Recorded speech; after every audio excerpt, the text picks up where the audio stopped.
He wanted people to understand that war isn't about flags or politics.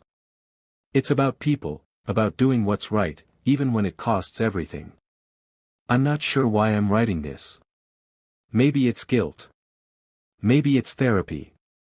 Maybe I just need someone out there to hear me, before I disappear completely into memory.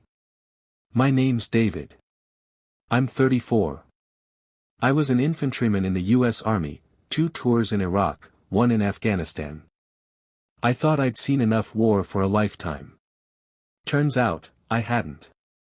When Russia invaded Ukraine, I remember sitting on my couch in Ohio, watching the news. Cities burning. Families fleeing. Men my age saying goodbye to their wives and kids at train stations. And I felt that pull again, that old, awful, righteous pull. The one that whispers, you can help. You know how to fight. My wife cried when I told her. She said, you've done enough. You've given enough. And maybe she was right. But I couldn't sit there while civilians were being slaughtered. So I packed my rucksack, kissed her and my little boy goodbye, and boarded a one-way flight to Warsaw. From there, a bus to Lviv, then east. The first thing that hit me wasn't the war, it was the cold. February in Ukraine cuts through everything, even body armor. We were issued old gear, some donated by volunteers, some salvaged from destroyed units. The Ukrainians were tough, tougher than anyone I'd ever fought alongside. They were fighting for their homes, for their parents, for their kids. My first battle was outside Bakhmut. Nothing prepares you for artillery that close. The ground shakes, your bones vibrate, and you realize that no amount of training can make you ready for hell on earth. We were 5 Americans in our unit, me, a guy named Logan from Texas, an ex-Marine from Florida named Santiago, and 2 Canadians. Everyone else was Ukrainian. At night, we'd huddle in ruined basements, passing around a bottle of cheap vodka, sharing photos of our families. They'd joke that I was Dave the Cowboy.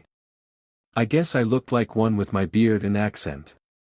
But then things got darker. We lost people, quick, brutal, sudden. One morning, we were laughing about bad rations. That afternoon, I was zipping Logan into a body bag after a drone strike.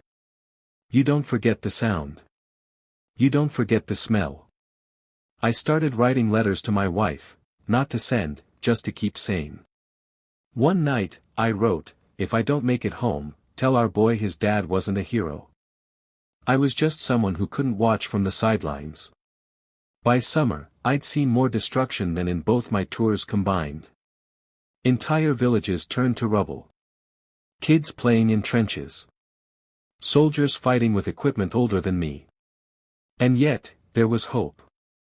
The kind that doesn't make sense but somehow keeps you alive. We got intel about a Russian supply line near Soledar. Our job was to ambush it. Simple plan, get in, hit hard, get out. But things never go simple in war. We were spotted by a recon drone.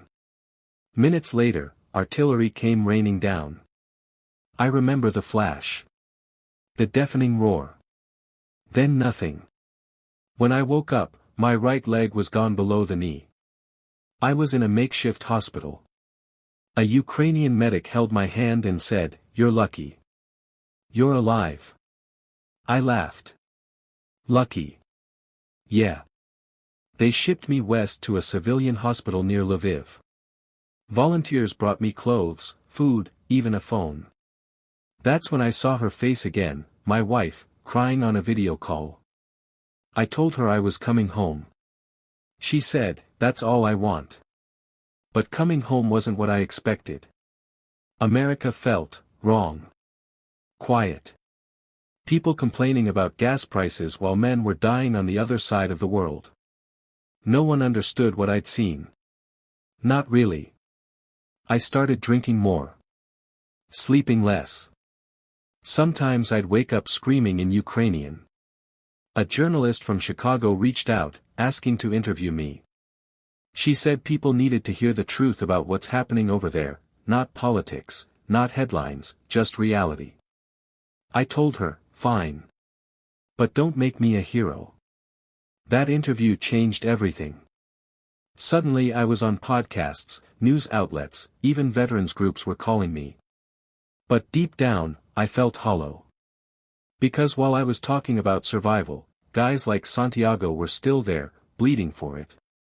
In late 2024, I decided to go back. Not to fight, I couldn't, not with one leg. But to help train new volunteers, deliver supplies, anything. My wife didn't argue this time. She just hugged me and said, please, come back this time. I spent my last Christmas in Kiev. Snow falling, carols in broken English and Ukrainian. I remember looking around at the faces, soldiers, civilians, kids, and thinking, this is what resilience looks like. You know, Reddit, people always ask why we fight wars that aren't ours. I think it's because humanity doesn't stop at borders. When you've seen injustice, when you've seen evil, you either look away, or you do something. If you've made it this far, hit that like button, subscribe to the channel, and drop a comment below. Tell me what you think about what drives people like me to fight someone else's war. Would you have done the same? Be honest. Because sometimes I wonder, was I brave, or just broken? This story was written by Staff Sergeant David Miller, an American volunteer with the International Legion in Ukraine. He died in January 2025, when a missile struck a training base near Kharkiv. His wife shared this story with permission, saying, he wanted people to understand that war isn't about flags or politics. It's about people, about doing what's right, even when it costs everything. Rest easy, David. In memory of the brave. This story is dedicated to every soldier, volunteer, and defender, in Ukraine and everywhere, who gave their life protecting innocent people. You may not know their names, but their courage echoes through every life they saved, every home they defended, and every child who still dreams because of them. May their sacrifice never be forgotten. May their stories remind us what true humanity looks like, not power, not politics, but love, duty, and compassion. Rest in peace, warriors. The world remembers you.